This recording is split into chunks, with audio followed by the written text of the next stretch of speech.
Do you live in an expensive market but want to invest in real estate? Today I'm going to give you the 4 steps to get started in long distance real estate investing.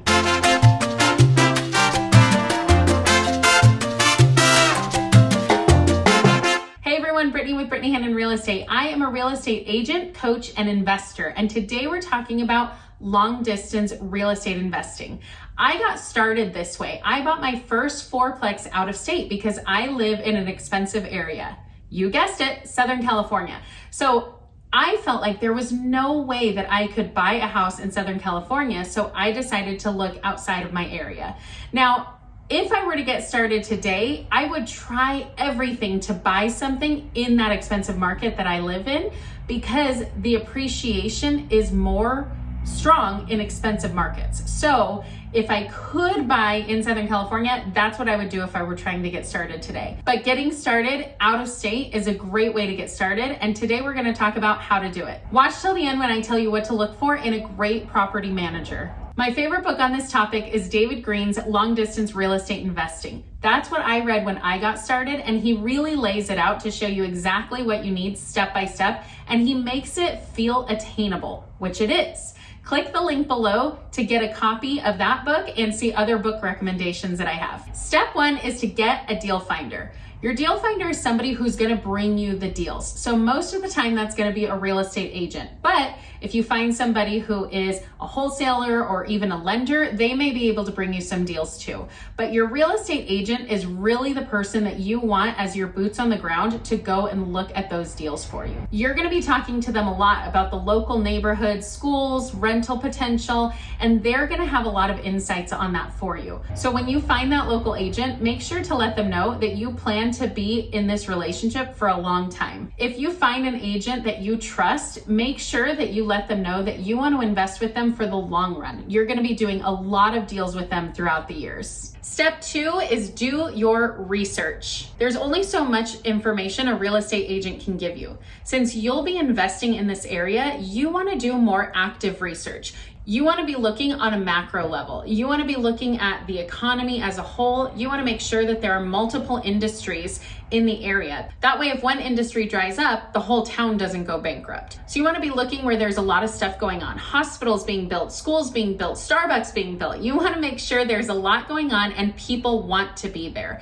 You want to know who's coming in, who's going out, how many people are coming and going every year. A lot of this information you can get online. It's a quick Google search away. Step number 3 is next. But before we get there, if you're getting value out of this video, do me a favor and scroll down and hit that like button. While you're there, go ahead and subscribe and hit that notification bell so you get notified when videos just like this come out. Don't forget to watch till the end where I tell you what to look for in a property manager. Now let's get to step 3. Step 3 is know your numbers. You'll need to run your numbers on how much cash flow you're looking for. But first, you need to determine your goals. Are you looking for cash flow? Are you looking for appreciation? A lot of times newer investors are looking just at cash flow and they're not realizing that some of the better deals are long-term deals that get you appreciation and increased rents over time. If cash flow is your goal, there are a number of rules of thumb that you can use, but remember they're just that, a rule of thumb. It's not hard and fast. So here are a few of those rules of thumb. The 1% rule says that if your monthly total rents are 1% of your purchase price, then you're probably going to get a good deal. So if, for instance, you have a house with a purchase price of $100,000 and you can pull $1,000 a month in rent, you're probably going to get a good deal. Now, that's obviously not always the case because you may run into an issue where there are some problems with the house that are going to cost so much money that your purchase price ends up being a lot higher. And so then the 1% rule goes out the window. It's also good to consider that even if the rents are not 1% of the purchase price, it still could be a good deal because like we said, rents go up over time. So even if today you're not seeing as much cash flow as you'd like, over time, your rents are going to go up and then you will see that in year 2, 3, 4, and beyond. Another rule of thumb is to make sure you're cash flowing $100 per door. Now that's after your PITI, your principal, interest, taxes, and insurance. It's after you calculate utilities, vacancies, CapEx or capital expenditures, maintenance. You want to make sure you have all of that, and then at the end, you should be cash flowing $100 per door. So if you have a fourplex, you would want $400 in the end. Now, again, it's the same kind of thing that even if you don't have this, it could still be a good deal because rents go up over time. That's why we always say that real estate is a very forgiving asset. Rents go up over time, mortgages go down over time. If you're looking to hold long-term, you're really not gonna lose. Once you've established your goals, use a rental property calculator to figure out what's the most you can pay for a property. My favorite calculators are the Bigger Pockets calculators, but there are a number of rental property calculators that you can use. Run your numbers on every single property. Determine what you're willing to pay, and then step 4 is make the offer. You will likely be submitting a lot of offers before you get one accepted. Make sure to run all the numbers, and as you do this, you'll get really good at it and start going much faster. As soon as you run your numbers, make the offer on the property. The worst they can say is no, and eventually you will get a yes. When you get an offer accepted, do your due diligence. Get your inspections done, run your numbers again. If you haven't gone to see the property, now is a good time to do it. This is what I did when I was purchasing my first property. I didn't go out a single time until we were under contract and I was able to go and walk through during the inspections.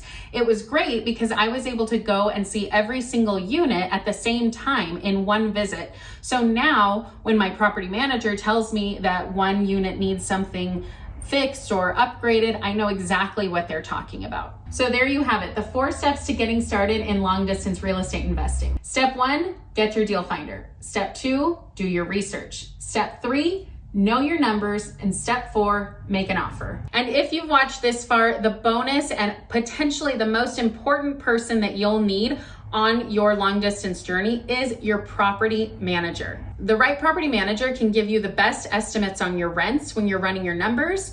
They can tell you what to upgrade and what to skip or leave off. They can tell you what's getting rented faster. They can tell you what amenities you want to choose. Many property managers make sure the place is still standing. They might call out a handyman every now and then, and they collect their check. The most important job of a property manager, though, is to lease your property.